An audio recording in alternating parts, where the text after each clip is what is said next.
Train अपनी रफ्तार से चल रही थी, लेकिन अनीता को किसी भी चीज का होश नहीं था। वो इस वक्त अपनी परेशानी में इतनी बुरी तरह उलझी हुई थी कि उसका दिमाग और कुछ सोच ही नहीं पा रहा था। तभी उसके बगल से एक हल्की और कमजोर सी आवाज आई। बेटी, क्या हुआ? बहुत परेशान लग रही हो। कहाँ जा रही हो? अनीता के बगल में बैठी हुई एक बुजुर्ग महिला ने उससे पूछा। तो अनीता अपने ख्यालों की दुनिया से बाहर आई और उसने धीमी मुस्कुराहट के साथ कहा, अम्मा जी, मैं अपने मायके जा रही हूँ। ये सुनकर वो बुजुर्ग महिला मुस्कुराने लगी और बोली, अरे, ये तो बहुत ही खुशी की बात है। मायके जाने की खुशी तो कुछ अलग ही होती है। इस पर अनीता ने कोई जवाब नहीं दिया। अब वो भला अम्मा जी को क्या बताती कि वो वहां कोई खुशी बांटने नहीं जा रही थी, बल्कि अपना दुखड़ा रोने जा रही थी। वो क्या बताती कि जिस मायके को लड़की का सबसे मजबूत सहारा माना जाता है, वहां जाने के लिए आज उसे 100 बार सोचना पड़ रहा था, क्योंकि जब से उसके भाई आयुष की शादी अंजलि से हुई थी, वो अपने परिवार और काम में इतना व्यस्त हो गया था कि महीनों तक अपनी बहन को फोन तक नहीं करता था। अनीता जब भी उसे फोन करती तो वो जल्दबाजी में बात करके तुरंत फोन काट देता था। अनीता की भाभी अंजलि का व्यवहार अनीता के लिए बहुत ही रूखा था। शायद उसे घर के काम का बहुत ज्यादा बोझ होगा। अनीता हमेशा यही सोचकर अपने दिल को तसल्ली दे देती थी, लेकिन आज उसके दिमाग में बार बार बुरे ख्याल उठ रहे थे कि क्या उसका भाई आयुष उसकी मदद करेगा। अगर उसने मना कर दिया तब वो क्या करेगी। लेकिन फिर वो खुद को समझाने लगी कि उसका भाई ऐसा कैसे कर सकता है। मैंने उसके लिए क्या कुछ नहीं किया है। माँ के जाने के बाद मैंने ही तो उसे माँ जैसा प्यार दिया था। इसलिए मुझे पूरा भरोसा है कि वो मुझे खाली हाथ नहीं लौटाएगा। यही सब सोचते सोचते कब रेलवे स्टेशन आ गया, अनीता को पता ही नहीं चला। ट्रेन से उतरकर उसने ऑटो लिया और सीधा अपने घर की तरफ रवाना हो गई। रास्ते भर अनीता यही सोच रही थी कि वो आयुष से क्या कहेगी, अपनी बात कैसे शुरू करेगी। क्या वहां पहुंचकर सीधे पैसों की बात करना सही रहेगा? ये सब सोचकर उसे अंदर ही अंदर बहुत शर्म भी महसूस हो रही थी कि आखिर वो अपने भाई के सामने कैसे हाथ फैलाएगी। लेकिन कहते हैं ना कि मजबूरी इंसान से क्या कुछ नहीं करवा देती। कुछ देर बाद ऑटो एक शानदार कोठी के सामने जाकर रुका। ये वही पुराना घर था, लेकिन अब उसे तोड़कर एक आलीशान कोठी में बदल दिया गया था। गेट पर एक बड़ी सी गोल्डन रंग की नेम प्लेट लगी हुई थी, आयुष एंड अंजलि होम। अनीता की आंखें उस नेम प्लेट को देखकर भर आईं। यही वो जगह थी जहां कभी पिताजी अपनी पुरानी लकड़ी वाली कुर्सी डालकर बैठा करते थे, जहां तुलसी का पौधा था जिस पर माँ रोज जल चढ़ाया करती थी। अनीता ने ऑटो वाले को पैसे दिए और फिर भारी कदमों से गेट की तरफ बढ़ गई। तभी सिक्योरिटी गार्ड ने उसे तुरंत रोक लिया। आपको किससे मिलना है? उसने कड़क अंदाज में पूछा। अनीता ने हिचकिचाते हुए कहा, मैं आयुष की बहन अनीता हूँ। ये सुनकर सिक्योरिटी गार्ड ने उसे ऊपर से नीचे तक देखा।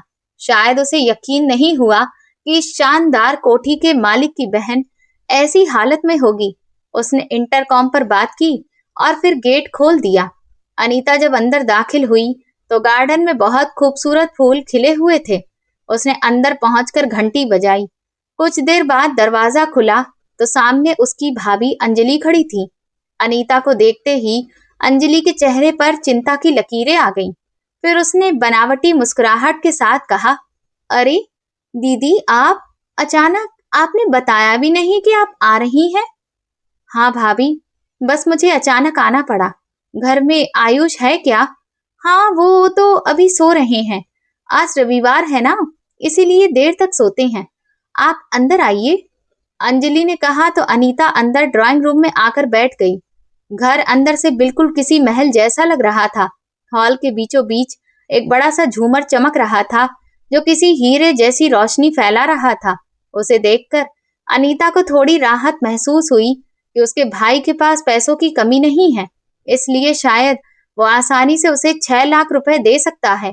तभी अंजलि पानी लेकर आ गई और बोली, बताइए दीदी, सब कुछ ठीक तो है ना? और जीजा जी कैसे हैं? ये सुनते ही अनीता का गला सूखने लगा। उसने सबसे पहले पानी का घूंट भरा और फिर हिम्मत जुटाकर बोली, भाभी, कुछ भी ठीक नहीं है। मनोज की तबीयत बहुत ज्यादा खराब है। उन्हें दिल का दौरा पड़ा है। डॉक्टर ने तुरंत ऑपरेशन कराने के लिए कहा है। ये सुनकर अंजलि के चेहरे के भाव बदल गए और हमदर्दी की जगह वहां एकदम से रूखापन उतर आया। ओह, ये तो बहुत बुरा हुआ। फिर बताइए, ऑपरेशन कब है? डॉक्टर ने कहा है कि जितनी जल्दी हो सके उतनी जल्दी ऑपरेशन करा लीजिए, लेकिन दरअसल मुझे पैसों की बहुत दिक्कत है। मनोज के ऑपरेशन के लिए 6 लाख रुपए की जरूरत है। अनीता ने नजरें झुकाकर धीरे से कहा।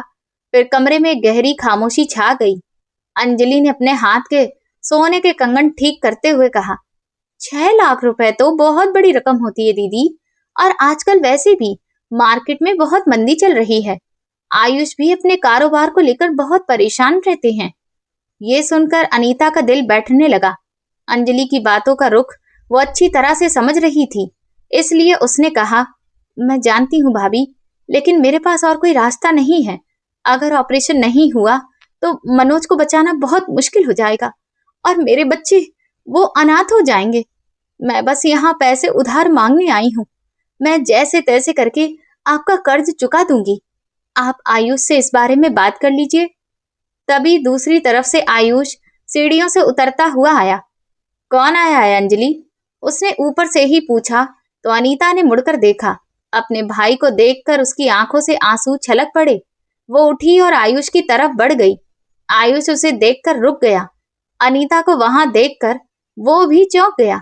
दीदी, तुम सब ठीक तो है ना?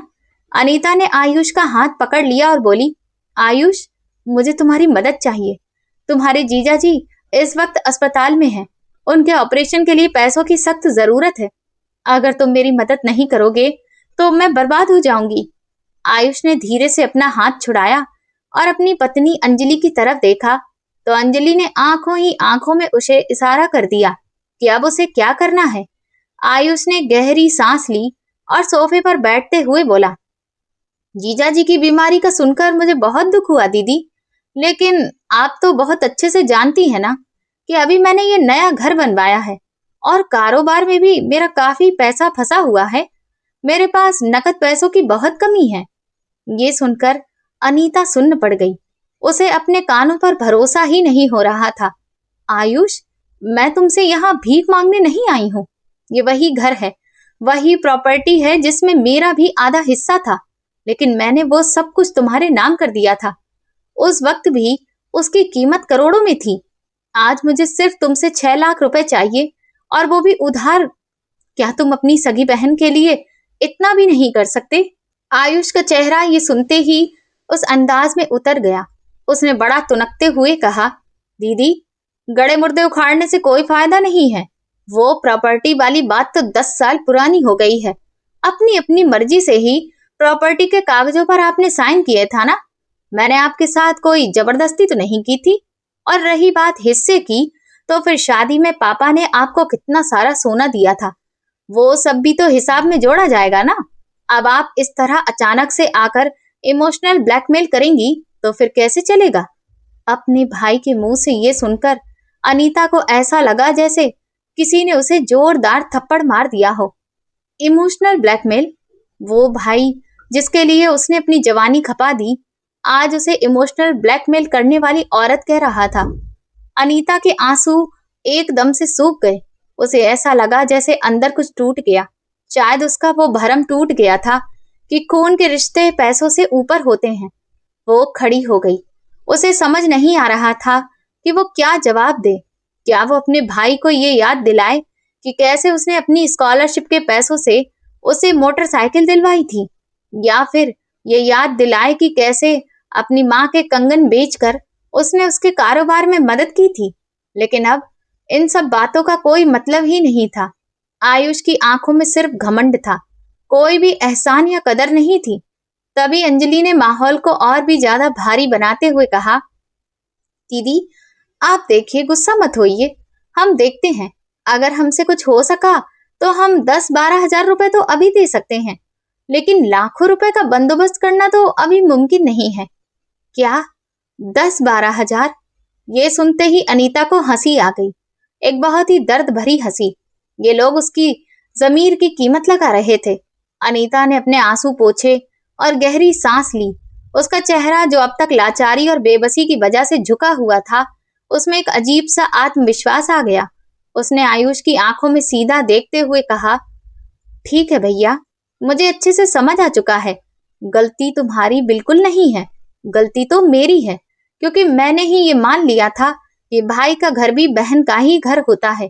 लेकिन आज तुमने मुझे अच्छे से सिखा दिया कि औरत का अपना कोई घर नहीं होता, ना तो उसका मायका होता है और ना ही ससुराल, बल्कि उसे अपनी छत खुद ही बनानी पड़ती है।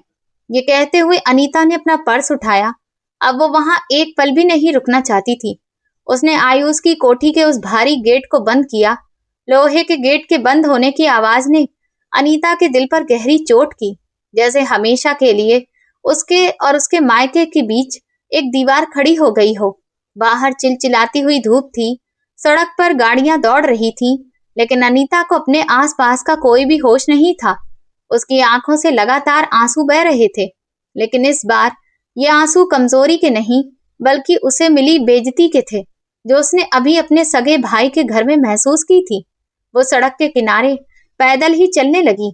उसके दिमाग में आयुष के वो शब्द घूम रहे थे, इमोशनल ब्लैकमेल करना। जिस भाई के लिए उसने अपनी खुशियां तक कुर्बान कर दी, आज उसके लिए बहन की अहमियत सिर्फ एक भिखारी जितनी ही रह गई थी। अनीता को अपने आप पर बहुत गुस्सा आ रहा था। गुस्सा इस बात का नहीं था कि उसका भाई बदल गया, बल्कि इस बात का कि उसने अपने भाई से उम्मीद ही क्यों लगाई। दुनिया का ये दस्तूर उसे बहुत पहले ही समझ जाना चाहिए था कि जब तक आपके पास देने के लिए कुछ है, तब तक ही आपके रिश्ते अपने हैं। लेकिन जिस दिन आप मांगने वाले बन गए, उसी दिन आप अपनों पर बोझ बन जाते हैं। चलते चलते उसके कदम एक पार्क के पास जाकर रुक गए। वो एक बेंच पर बेहाल होकर बैठ गई। उसने अपना पर्स खोला और मोबाइल निकाला तो स्क्रीन पर अपने पति मनोज की तस्वीर लगी हुई दिखाई दी। मनोज का मुस्कुराता हुआ चेहरा देखकर अनीता का दिल पसीज गया। उसे याद आया कि वो अस्पताल में जिंदगी और मौत के बीच झूल रहा है। डॉक्टर ने कहा था कि उसके पास वक्त बहुत कम है। अगर आज शाम तक पैसों का बंदोबस्त नहीं हुआ तो फिर ऑपरेशन नहीं हो पाएगा।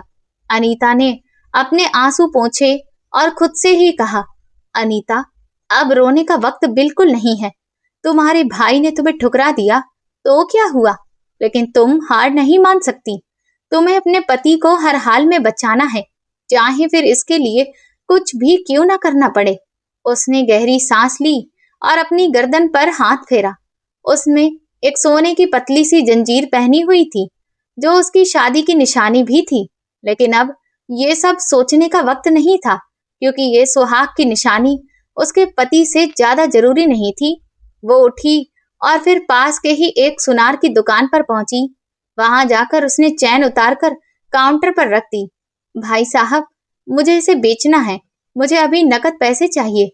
ये सुनकर सुनार ने उसे उठाया और कहा, बहन जी, सोना तो काफी चमकता हुआ दिख रहा है, लेकिन इसका वजन बहुत ज्यादा नहीं है, क्योंकि ये काफी पतली है। इसके आपको सिर्फ 35,000 रुपए ही मिल पाएंगे। 35,000? जरूरत तो मुझे 5 लाख की थी। अनीता का सिर घूम गया। उसने सोचा कि इतने पैसे भले ही दवा के काम आ जाएंगे, लेकिन बाकी के पैसे वो कहाँ से लाएगी। वो दुकान से बाहर निकली तो दोपहर हो चुकी थी। सूरज सिर पर था। अब उसके दिमाग में बस एक ही रास्ता बचा था, जिसके बारे में सोच कर भी किसी भी औरत की आत्मा कांप जाए। वो अपना छोटा सा घर बेचने जा रही थी, जिसे उसने और मनोज ने दिन रात मेहनत करके एक एक पाई जोड़कर बनाया था। वो घर उनकी पूरी जमा पूंजी थी। अगर वो बिक गया तो फिर वो लोग सड़क पर आ जाएंगे, और ऑपरेशन के बाद मनोज को जब आराम की जरूरत होगी तो वो कहाँ जाएंगे। लेकिन अगर ऑपरेशन ही नहीं हो पाया तो फिर घर का क्या फायदा। जब पति है तो घर भी है। अनीता ने मन ही मन ये सोच लिया और फिर कांपते हाथों से अपने पति के ही पहचान के एक प्रॉपर्टी डीलर को फोन लगाया। वर्मा साहब मनोज के पुराने जान पहचान वाले थे। फोन उठाते ही अनीता ने अपने आंसुओं को रोका और मजबूत अंदाज में कहा, नमस्ते भाई साहब। देखिए, मनोज की तबीयत बहुत ज्यादा खराब है और मुझे पैसों की तुरंत जरूरत है, इसीलिए हम अपना घर बेचना चाहते हैं। ये सुनते ही वर्मा साहब चौंक गए। ये क्या कह रही हैं भाभी? वो तो आपका इकलौता सहारा है और अगर आप उसे इतनी जल्दबाजी में बेचेंगी तो फिर कीमत भी सही नहीं मिलेगी। इस पर आप थोड़ा सोच लीजिए। लेकिन सोचने का वक्त अब मेरे पास नहीं है भाई साहब। मनोज की जान खतरे में है। मुझे आज शाम तक किसी भी तरह से 5 लाख रुपए चाहिए। आप बस मुझे इतना बता दीजिए कि क्या आप मुझे आज पैसे दिलवा सकते हैं? मैं अपने घर के कागज लेकर अभी आ सकती हूँ। वर्मा साहब अनीता की मजबूरी समझ गए। प्रॉपर्टी डीलरों के लिए ऐसी मजबूरियां एक मौका होती हैं, लेकिन वर्मा साहब भी आखिर एक इंसान थे। फिर भी आखिर बिजनेस तो बिजनेस ही है ना। उन्होंने कहा, इतनी जल्दी पूरा पैसा मिल पाना तो बहुत मुश्किल है, लेकिन मेरे पास एक पार्टी है जो घर खरीदना तो चाहती है, लेकिन अगर बाजार के भाव से आप 2 लाख रुपए कम में मकान दे दें तो वो आपको 8 लाख रुपए तक का तो चेक दे सकते हैं। 2 लाख रुपए की कीमत गिराना यानी कि अपने खून पसीने की कमाई का एक बड़ा हिस्सा गवा देना। लेकिन अनीता के पास और कोई रास्ता भी नहीं था। ठीक है भाई साहब, आप कागज तैयार करवाइए, मैं हॉस्पिटल जा रही हूँ, आप वहीं पर आ जाइए। फोन काटते ही अनीता ने एक ऑटो किया और सीधा हॉस्पिटल की तरफ निकल गई। रास्ते भर वो यही सोचती रही कि जब मनोज ठीक होकर घर आएंगे और देखेंगे कि घर तो अब है ही नहीं, तो फिर उन्हें कैसा लगेगा। लेकिन उसने दिल ही दिल में फैसला कर लिया था कि वो मनोज को समझा देगी। अगर जान है तो जहान है। अस्पताल की दवाइयों की गंध उसकी नाक में चुभ सी रही थी। वो जब आईसीयू के बाहर पहुंची तो वहां डॉक्टर राउंड पर थे। अनीता ने डॉक्टर को रोककर कहा, डॉक्टर साहब, पैसों का इंतजाम हो गया है, इसीलिए आप प्लीज जल्द से जल्द ऑपरेशन की तैयारी कीजिए। डॉक्टर ने यह सुनकर राहत की सांस ली। बहुत अच्छा है अनीता जी, आप काउंटर पर पैसे जमा करवा दीजिए, हम 1 घंटे में ही ऑपरेशन शुरू कर देंगे। थोड़ी ही देर में वर्मा साहब भी अस्पताल पहुंच गए। वो अपने साथ एक वकील और खरीदार को भी लेकर आए थे। अनीता ने बिना कागजों को पढ़े ही साइन कर दिए। उन कागजों पर दस्तखत करते ही वो अपने ही घर के लिए अजनबी हो गई थी। खरीदार ने अनीता के अकाउंट में पैसे ट्रांसफर कर दिए। अनीता भागकर कैश काउंटर पर गई। जब उसने रसीद ली तब जाकर उसके सीने से वो भारी बोझ हटा जो पिछली रात से उसे सांस नहीं लेने दे रहा था। ऑपरेशन थिएटर की लाल बत्ती जल गई। मनोज अंदर था और बाहर अनीता अकेले बेंच पर बैठी थी। अब उसके पास ना तो भाई का साथ था, न गले में वो जेवर और ना ही सिर पर छत। वो बिल्कुल खाली हो चुकी थी। लेकिन अजीब बात थी, इतना सब कुछ खो देने के बाद भी उसे एक अजीब सी ताकत महसूस हो रही थी, क्योंकि उसने अपनी लड़ाई खुद से लड़ी थी। उसने किसी के सामने हाथ फैलाने के बावजूद भी हार नहीं मानी थी। कई घंटे गुजर गए। अनीता की आंखें ऑपरेशन थिएटर के दरवाजे पर ही टिकी हुई थीं कि तभी दरवाजा खुला। डॉक्टर बाहर आए और मुस्कुराकर बोले, ऑपरेशन सक्सेसफुल रहा है, मनोज जी अब खतरे से बाहर हैं। ये सुनते ही अनीता वहीं फर्श पर बैठ गई और फूट फूट कर रोने लगी। ये खुशी के आंसू थे। उसकी कुर्बानी बेकार नहीं गई थी। उसने अपना सब कुछ खोकर अपने पति की जिंदगी को पा लिया था। अगले दिन मनोज को होश आ गया। उसे जनरल वार्ड में शिफ्ट कर दिया गया था। अनीता उसके पास बैठी उसका हाथ सहला रही थी कि तभी मनोज ने कमजोर आवाज में पूछा, अनीता, पैसों का इंतजाम कैसे हुआ? तो अनीता ने मनोज के सिर पर हाथ रखा और झूठ बोल दिया, आप चिंता मत करिए, मेरे भाई आयुष ने मदद की थी। मैंने आपसे कहा था ना कि मेरा भाई मुझे कभी मना नहीं करेगा। वो मनोज को सब कुछ सच सच बताकर परेशान नहीं करना चाहती थी कि उसका भाई तो उसके लिए जीते जी मर चुका है, और ना ही वो ये बताना चाहती थी कि अब वो लोग बेघर हो चुके हैं। अगले कुछ दिन अनीता ने अस्पताल में ही गुजारे, लेकिन असली मुसीबत तो अब शुरू होने वाली थी। हॉस्पिटल से छुट्टी होने का दिन आ गया था। डॉक्टर ने दवाइयों की एक लंबी लिस्ट उसे पकड़ा दी थी और कहा था कि मनोज को कम से कम 3 महीने तक पूरी तरह से आराम करना पड़ेगा। कोई भी प्रेशर या कोई भी भारी काम ये नहीं करेंगे। अनीता दवाइयां खरीद कर लाई और फिर ऑटो से वो अपने घर नहीं बल्कि उस मकान की तरफ गई जो अब उनका नहीं था। लेकिन जो खरीदार थे उन्होंने उसे 1 महीने का वक्त दे दिया था घर खाली करने के लिए। अनीता जानती थी कि ये 1 महीना रेत की तरह उसके हाथों से फिसल जाएगा। खैर, जो भी हो, घर पहुंचने के बाद अनीता ने मनोज को बिस्तर पर लिटाया और फिर वो किचन में पतली पतली मूंग की दाल बनाने के लिए गई तो उसने देखा कि घरेलू सामान भी खत्म होने वाला था। मनोज की नौकरी का भी कोई भरोसा नहीं था क्योंकि वो एक निजी कंपनी में काम करता था और फिर 3 महीने की छुट्टी का मतलब था नौकरी से हाथ धोना। तभी उसका फोन बजा। देखा तो उसकी भाभी अंजलि का फोन था। दीदी, मैंने सुना है कि जीजा जी का ऑपरेशन हो गया है, कैसे हैं अब? अंजलि की आवाज में बस औपचारिकता दिख रही थी। हाँ, वो ठीक है, अनीता ने छोटा सा जवाब दिया। अच्छा, वो आयुष कह रहे थे कि आपने कहीं से पैसों का इंतजाम कर ही लिया है। चलिए, अच्छा हुआ दीदी। वैसे भी हमें तो लग रहा था कि आप झूठा ड्रामा करके पैसे लेने के लिए आई थी, क्योंकि आजकल लोग बीमारियों का बहाना बहुत बनाती हैं। खैर, अब तो सब कुछ ठीक है, तो फिर आप दोबारा पैसों के लिए कुछ मत कहिएगा, क्योंकि आयुष बहुत नाराज हो रहे थे उस दिन आपके घर आने से। ये सुनते ही अनीता के हाथ में पकड़ा फोन कांपने लगा। उसकी आंखों के सामने अंधेरा छा गया। उसके अपने ही उसके सच्चे दुख को ड्रामा बता रहे थे।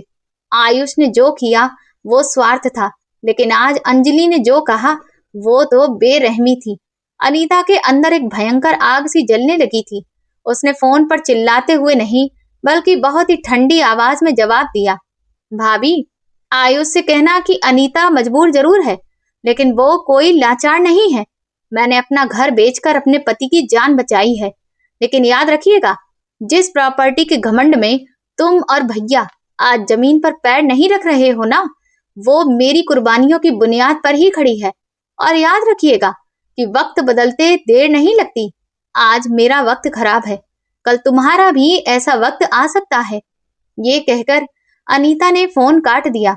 उसका दिल जोर जोर से धड़क रहा था। उसने आज एक बड़ा फैसला कर लिया था कि अब वो और नहीं रोएगी, बल्कि अब वो एक नई अनीता बनेगी। एक ऐसी अनीता जो किसी के रहमो करम पर नहीं बल्कि अपनी शर्तों पर जिंदगी जिएगी। उसने अपनी पुरानी सिलाई मशीन निकाल ली। शादी से पहले वो बहुत अच्छे अच्छे डिजाइन के कपड़े सिलती थी, क्योंकि उसे सिलाई में शुरू से ही दिलचस्पी थी और नए नए कपड़ों की डिजाइन को लेकर प्रयोग करना भी उसे बहुत ज्यादा पसंद था। उसने मशीन पर जमी हुई धूल को साफ किया, मशीन का पहिया घुमाया और फिर उसने तय कर लिया कि वही घर चलाएगी। वो अपनी खुद की सिलाई की दुकान खोलेगी। शुरुआत छोटी सी ही होगी, घर से ही सही, लेकिन वो अपनी मेहनत से इतना कमाएगी कि कम से कम उसे कभी किसी के आगे हाथ ना फैलाना पड़े। उसने मनोज की तरफ देखा जो इस वक्त गहरी नींद में सो रहा था। मनोज, उसने दिल ही दिल में कहा, अब तक मैं आपकी पत्नी थी, लेकिन अब मैं आपकी ताकत बनूंगी। अगली सुबह अनीता ने अपने घर के बाहर एक छोटा सा बोर्ड लगा दिया, अनीता बुटीक, जिस पर लिखा था कि यहाँ पर महिलाओं के कपड़े सिले जाते हैं। उसने अपनी कॉलोनी की औरतों को भी बताया। शुरुआत बहुत ही धीमी थी। पहले दिन तो कोई भी नहीं आया। अनीता हमेशा उम्मीद भरी नजरों से दरवाजे की तरफ देखती रहती और सोचती कि क्या उसकी ये कोशिश बेकार चली जाएगी। और सबसे बड़ी फिक्र ये थी कि 1 महीने के बाद जब उसे घर खाली करना पड़ेगा तो फिर वो कहाँ जाएगी। तभी चौथे दिन शाम को घंटी बजी। सामने उसकी पड़ोसन मनोरमा खड़ी थी। अनीता, सुना है कि तुमने सिलाई का काम शुरू कर दिया है। मेरी बेटी के स्कूल में प्रोग्राम है, क्या तुम कल तक उसकी ये ड्रेस सिल दोगी? ये सुनते ही अनीता की आंखों में चमक आ गई। जी बहन जी, आप बिल्कुल भी फिक्र मत करिए, आपकी ड्रेस सुबह तक सिलकर तैयार हो जाएगी। उसका ये पहला ऑर्डर था। अनीता ने पूरी रात जाग कर वो ड्रेस सिली। अगले दिन जब मनोरमा ने वो ड्रेस देखी तो वो दंग रह गई। अरे वाह अनीता, तुमने तो इसे बहुत अच्छा सिला है। कुछ ही दिनों में अनीता की तारीफ पूरी कॉलोनी में फैल गई। देखते ही देखते अनीता के पास कपड़ों का ढेर लगने लगा। वो दिन रात मशीन चलाती उसके कमर में दर्द होता, लेकिन फिर भी वो रुकती नहीं थी। हर एक सिला हुआ कपड़ा उसे उसके खोए हुए घर को वापस पाने के करीब ले जा रहा था। लेकिन शायद किस्मत को अभी उसकी और परीक्षा लेनी थी। 1 महीना पूरा होने को आया था। वर्मा जी का फोन आया और वो बोले कि भाभी जी, अब बस मोहलत पूरी होने में सिर्फ 2 दिन बाकी हैं। नए मालिक को इस घर का कब्जा भी देना है। आपने किराए का मकान देख लिया है क्या? किराए का मकान? अनीता के पास भला इतने पैसे तो जमा हो चुके थे कि वो 1 महीने का किराया भी दे सके। लेकिन सबसे बड़ी मुश्किल ये थी कि मनोज को अब वो कैसे बताए कि उनका घर अब बिक चुका है। लेकिन फिर भी उसने हिम्मत करके मनोज को समझाया कि मैं इतनी मेहनत कर लूंगी कि हम किराए के घर में भी आराम से रह सकते हैं। अगर आपकी जान चली जाती तो फिर मैं क्या करती? भगवान अगर चाहेगा तो फिर हमारा भी एक दिन अपना घर होगा। ये सब सुनकर मनोज को सदमा तो लगा, लेकिन उसे अपनी पत्नी पर गर्व भी हो रहा था कि उसने उसकी जान बचा ली। अगले दिन घर खाली करना था। अनीता ने जो थोड़ा बहुत सामान था उसे बांधा और एक छोटा सा टेम्पो आ गया। मनोज और अनीता ने बड़े ही भरे दिल के साथ अपने इस प्यारे से घर को अलविदा कहा।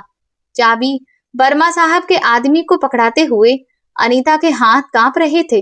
उसे ऐसा लग रहा था जैसे उसके हाथों से घर की चाबी नहीं, बल्कि उसकी अपनी किस्मत फिसल रही है। अनीता ने जो नया घर देखा था वो शहर के एक बहुत ही पुराने और तंग इलाके में था, जहां एक छोटी सी कोठरी टाइप का कमरा था जिसकी दीवारों से सीलन की बदबू आ रही थी। मनोज को वहां की हालत देखकर बहुत दुख हुआ। अनीता, मैं तुम्हें कहां से कहां ले आया। अगर महलों जैसा घर नहीं तो कम से कम एक साफ सुथरे घर में तो रहने के तुम काबिल थी ही। अनीता ने मुस्कुराकर कमरे की खिड़की खोली और बोली, मनोज, घर ईंटों से नहीं बल्कि इंसानों से बनता है, और हम लोग साथ हैं यही काफी है। और आप मेरे पास हैं, ये सबसे बड़ी बात है। और ये वक्त भी कट जाएगा। अनीता ने तुरंत अपना काम शुरू किया। उसने उस कमरे को साफ किया और एक कोने में छोटा सा पर्दा लगाकर किचन बना लिया, और फिर खिड़की के पास जहां सबसे ज्यादा रोशनी आती थी वहां अपनी सिलाई मशीन रख ली। लेकिन नई जगह की मुश्किलें अलग थीं।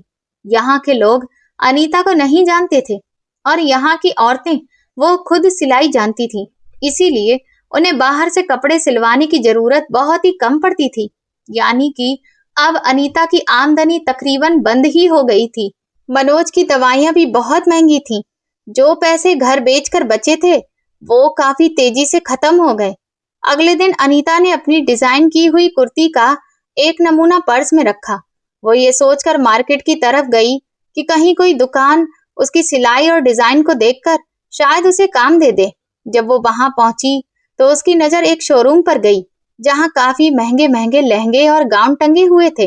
अनीता ने सोचा कि अगर मैं यहाँ काम मांगू तो शायद मुझे यहाँ काम मिल जाए। लेकिन फिर उसने अपनी साधारण सी सूती साड़ी और चप्पलों की तरफ देखा। क्या इतने बड़े शोरूम वाले उसे अंदर घुसने भी देंगे? लेकिन मजबूरी तो शर्म से बड़ी होती है। इसीलिए उसने फैसला किया कि वो हार नहीं मानेगी। जैसे ही वो शोरूम के अंदर गई तो काउंटर पर एक औरत बैठी हुई थी जो काफी मॉडर्न लग रही थी, और वो फोन पर किसी पर चिल्ला रही थी। क्या करूं अब? कारीगर टाइम पर भाग गया तो कुछ समझ नहीं आ रहा, जबकि मेरा ऑर्डर आज शाम तक तैयार होना चाहिए। वो अवंतिका खन्ना का लहंगा है। अगर वो लहंगा खराब हो गया तो वो मेरी जान ही ले लेगी। उस औरत ने गुस्से से फोन पटक दिया। अनीता समझ गई कि यही यहाँ की मालकिन है। वो धीरे से आगे बढ़ी। नमस्ते मैडम। तो उस औरत ने घूर कर अनीता की तरफ देखा। हाँ बताओ, क्या चाहिए? देखो, हम कोई चंदा नहीं देते हैं। नहीं मैडम, मैं यहाँ चंदा मांगने नहीं आई हूँ। मैं एक कारीगर हूँ। मैंने अभी सुना कि आपको एक ऑर्डर तुरंत पूरा करवाना है। मैं इसमें आपकी मदद कर सकती हूँ। ये सुनते ही उस औरत ने अनीता को ऊपर से नीचे तक देखा। तुम के डिजाइनर लहंगे को ठीक कर सकती हो? देखो, ये कोई साधारण पेटीकोट या ब्लाउज बनाने का काम नहीं है, बल्कि ये बहुत ही बारीकी का काम है। अगर तुमने इसे खराब कर दिया ना तो मेरे लेने के देने पड़ जाएंगे। तुम यहाँ से चली जाओ, क्योंकि मेरा दिमाग पहले से ही बहुत खराब है। लेकिन अनीता ने फिर भी हार नहीं मानी। उसने अपने बैग से वो कुर्ती निकाली जो उसने खुद डिजाइन करके सिली थी। उसमें उसने बहुत बारीक कढ़ाई और कटवर्क का काम किया था। उसने कुर्ती को काउंटर पर रख दिया मैडम, एक बार प्लीज इस कुर्ती पर मेरा काम देख लीजिए। अगर आपको ये काम पसंद नहीं आया तो मैं चली जाऊंगी। और रही बात उस लहंगे की, अगर मैं उसे ठीक नहीं कर पाई तो उसकी जो भी भरपाई होगी वो मैं करने को तैयार हूँ। अनीता ने जब जोर दिया तो मालकिन ने एक नजर उस कुर्ती पर डाली। उसने कुर्ती को उठाया। उसकी सिलाई वाकई में बहुत ही उम्दा तरीके से की गई थी। इसके बाद उसने कुर्ती पर जो डिजाइनिंग और जरदोजी का काम था उसे भी बड़ी बारीकी से देखा तो उसकी आंखों में एक चमक सी आने लगी, क्योंकि वो काम भी बहुत ही बेहतरीन तरीके से किया गया था। सारा काम बड़ी सफाई से भरा हुआ लग रहा था, बिल्कुल ऐसे जैसे किसी प्रोफेशनल ने किया हो। ये देखते ही हल्की सी मुस्कुराहट उसके चेहरे पर आई और आंखों में उम्मीद उतर आई। उसने काउंटर के नीचे से एक भारी भरकम लहंगा निकाला जो अधूरा था। उसकी फिटिंग पूरी तरह से बिगड़ी हुई थी। देखो, ये है वो लहंगा, और इसे शाम 7 बजे तक तैयार करना है, क्योंकि जो कस्टमर है वो शाम 7 बजे तक आ जाएगी। क्या तुम इसे शाम को 7 बजे तक तैयार करके दे सकती हो? अनीता ने तुरंत उस लहंगे को हाथ में पकड़ा, जिसका कपड़ा काफी मुलायम था। उसने उसे ध्यान से देखा। काम मुश्किल था, लेकिन नामुमकिन नहीं था। हो जाएगा मैडम, लेकिन मुझे मशीन और धागा यहीं चाहिए। औरत ने उसे तुरंत पीछे वर्कशॉप की तरफ जाने का इशारा किया। अगर तुमने ये काम सही कर दिया तो मैं तुम्हें मुंह मांगा पैसा दूंगी, लेकिन अगर तुमने इसे बिगाड़ दिया तो याद रखना, मेरा वक्त खराब करने की वजह से मैं तुम्हें पुलिस के हवाले भी कर सकती हूँ।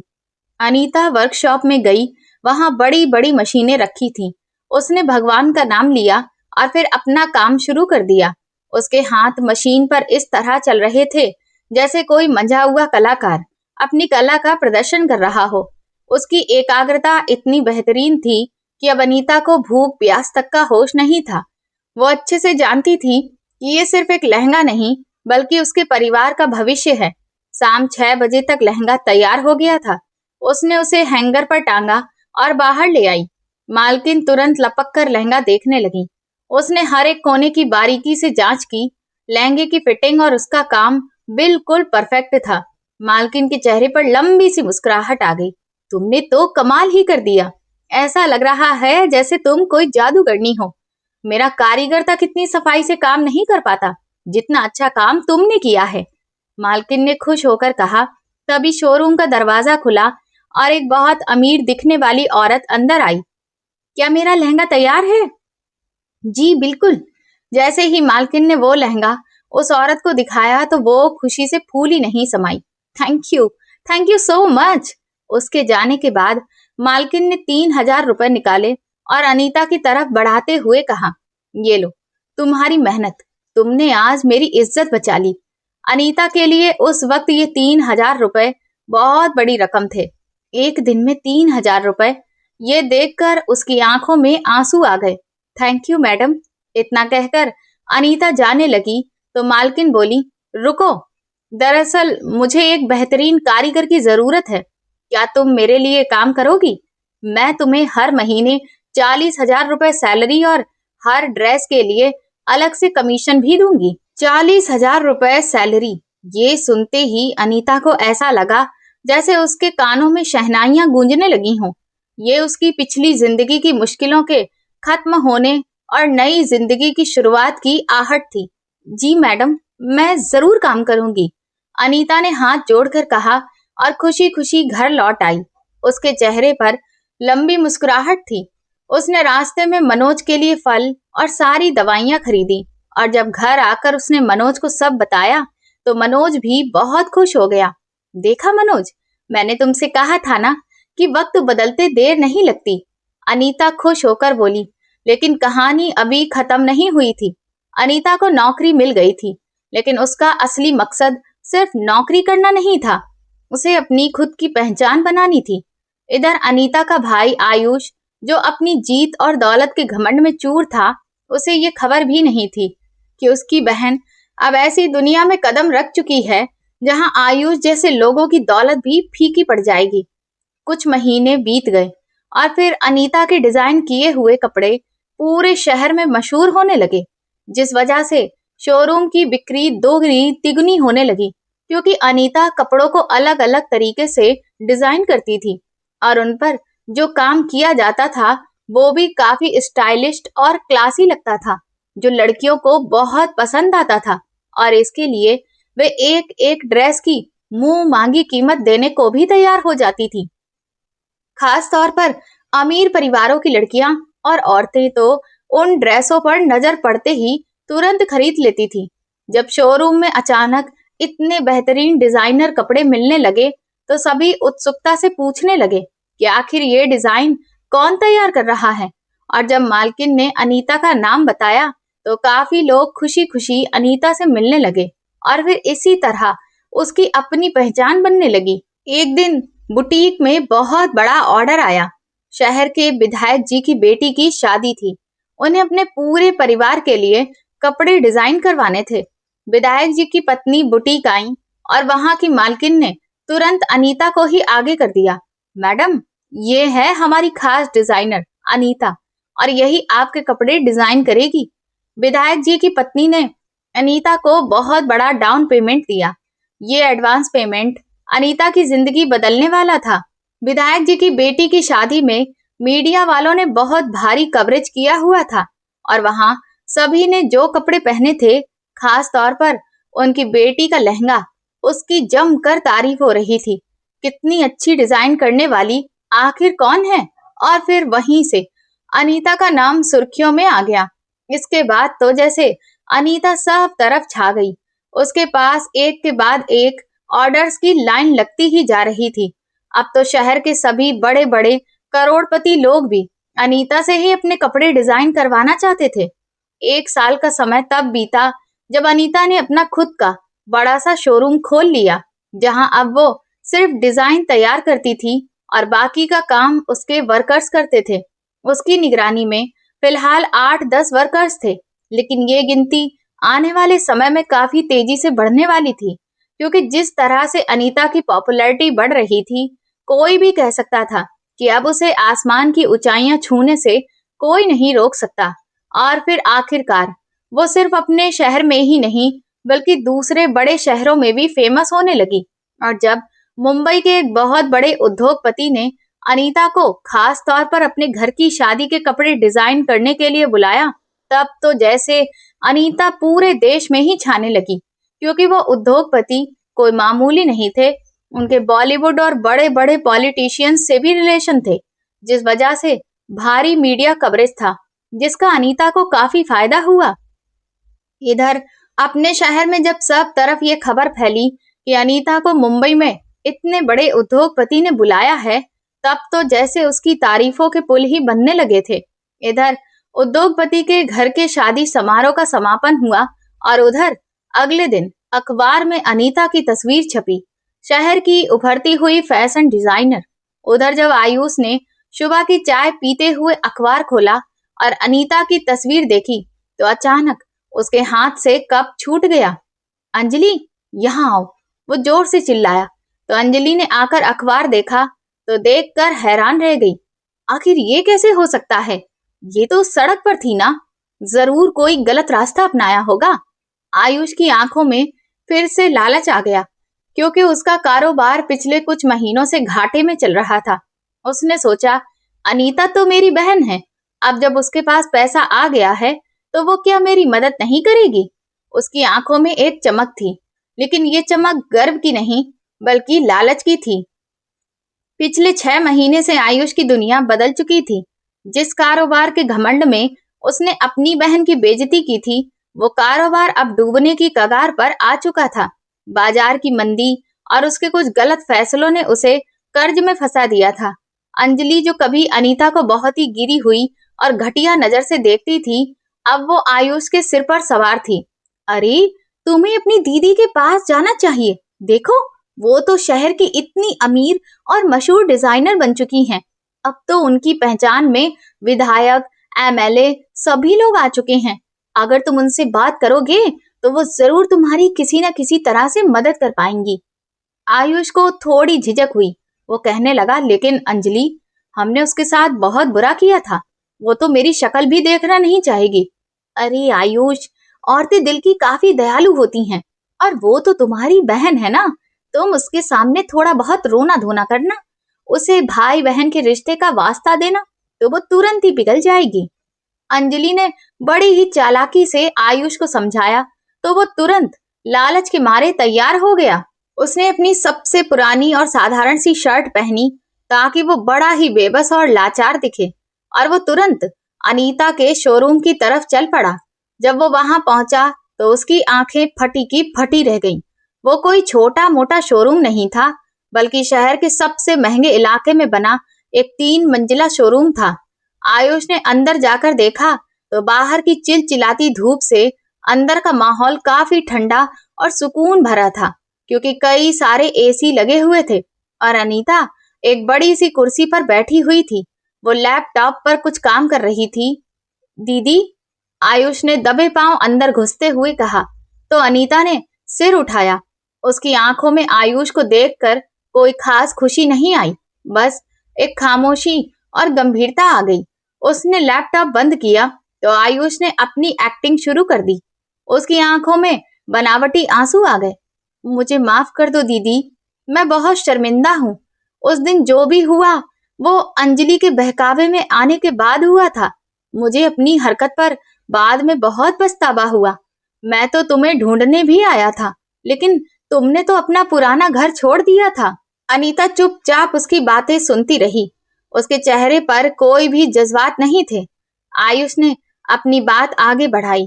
दीदी, हमारा परिवार बिखर रहा है। पापा की आत्मा को ये सब देखकर कितना दुख पहुंच रहा होगा। चलिए, अब हम लोग पुरानी बातें भूल जाते हैं। मैं चाहता हूँ कि हम फिर से एक हो जाएं। और दीदी, सच कहूँ तो मेरा वक्त बहुत ही खराब चल रहा है। मेरा कारोबार बंद पड़ गया है, सब कुछ नीलाम होने वाला है। मुझे इस वक्त तुम्हारी बहुत जरूरत है। अगर तुम मेरी कुछ रुपए पैसे से मदद कर दोगी तो मैं तुम्हारा एहसान जिंदगी भर नहीं भूलूंगा। अनीता ने सख्त लेकिन शांत अंदाज में कहा, आयुष, तुम्हें याद है जब मैं तुम्हारे घर पर आई थी, जब मेरे पति जिंदगी और मौत के बीच में झूल रहे थे, तब तुमने मुझसे कहा था कि मैं तुम्हें इमोशनल ब्लैकमेल कर रही हूँ। तुमने मुझे मेरे ही पिता के घर से बेइज्जत करके निकाल दिया था। अरे दीदी, मुझसे बहुत बड़ी गलती हो गई थी। ये कहते हुए आयुष गिड़गिड़ाने लगा। वो तुम्हारी गलती नहीं थी, बल्कि वो तुम्हारा घमंड था, अनीता ने सख्त अंदाज में कहा, क्योंकि तुमने पैसों को रिश्ते से ऊपर चुन लिया। और आज तुम यहाँ इसलिए नहीं आए हो क्योंकि तुम्हें अपनी गलती का एहसास है, बल्कि तुम यहाँ इसलिए आए हो क्योंकि अब तुम्हें फिर से मेरी जरूरत है। तुम उस वक्त भी स्वार्थी थे और तुम आज भी स्वार्थी ही हो। ये सुनते ही आयुष का चेहरा सफेद पड़ गया। तो क्या तुम अपने भाई को सड़क पर छोड़ दोगी दीदी? क्या सगे भाई बहनों का यही फर्ज होता है? अनीता ये सुनते ही अपनी कुर्सी से उठी और बोली, सगे भाई बहनों का फर्ज सिर्फ एक तरफ से नहीं निभाया जाता है आयुष। जब भाई अपने भाई होने का फर्ज भूल जाए तो बहन के लिए वो रिश्ता खत्म हो जाता है। तुमने उस दिन सिर्फ मेरी बेइज्जती नहीं की थी, तुमने मेरे भरोसे को भी तोड़ दिया था। और रही बात मदद की, अनीता ने अपने पास से चेक बुक निकाली। आयुष की आंखों में ये देखकर उम्मीद की चमक उभरी। अनीता ने चेक पर कुछ लिखा और उसे आयुष की तरफ बढ़ा दिया।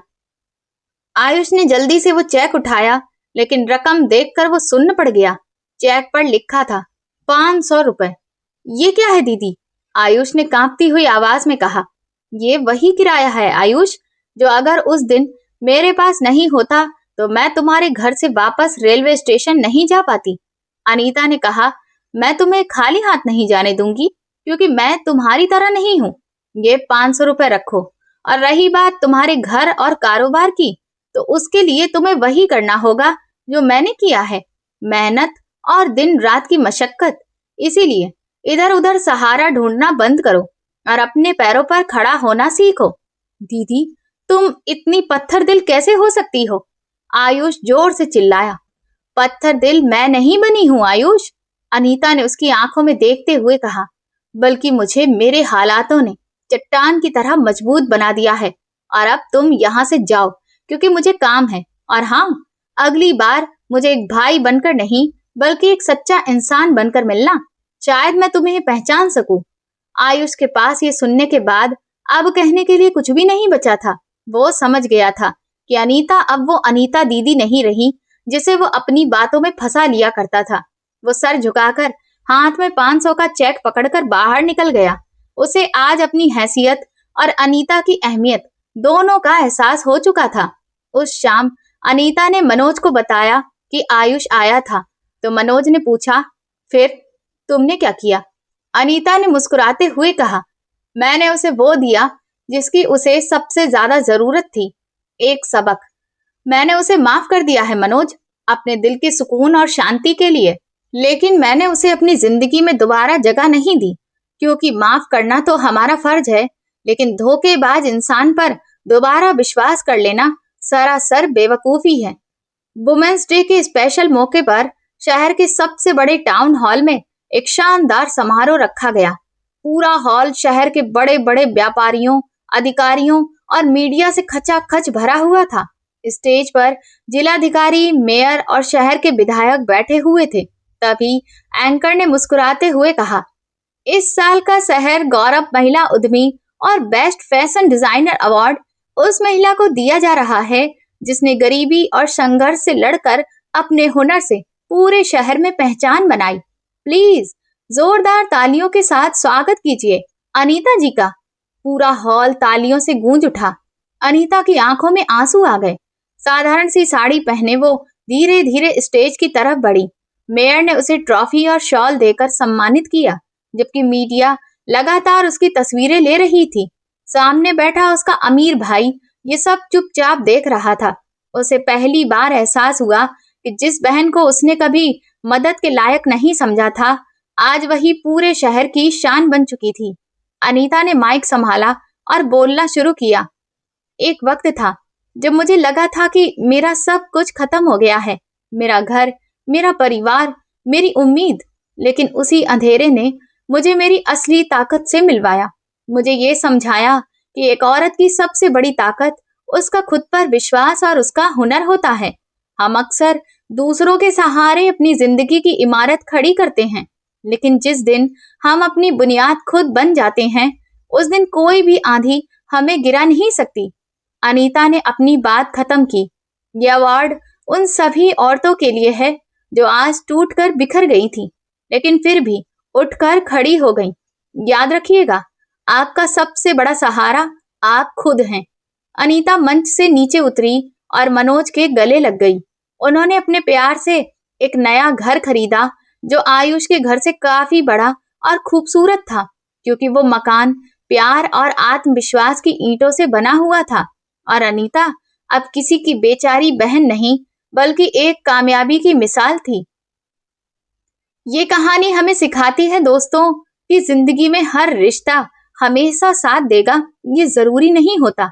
कई बार अपने ही लोग मुश्किल वक्त में हमें अकेला छोड़ देते हैं, लेकिन अगर इंसान खुद पर भरोसा रखे और हार ना माने, तो वो अपनी मेहनत से फिर से खड़ा हो सकता है।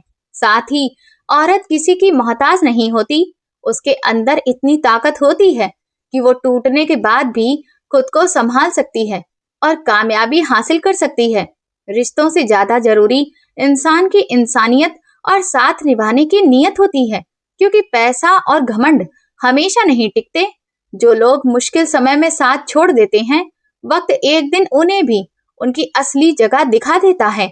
वहीं अनीता की तरह अगर इंसान अपने हुनर और आत्म सम्मान को पकड़कर आगे बढ़े, तो वो अपनी किस्मत खुद बदल सकता है। तो दोस्तों, आप किस शहर से हमारी कहानी सुन रहे हैं और आपको ये कहानी पसंद आई हो, तो प्लीज कमेंट करके जरूर बताइएगा। इस वीडियो को लाइक करिए, ज्यादा से ज्यादा शेयर करिए और हाइप दीजिए।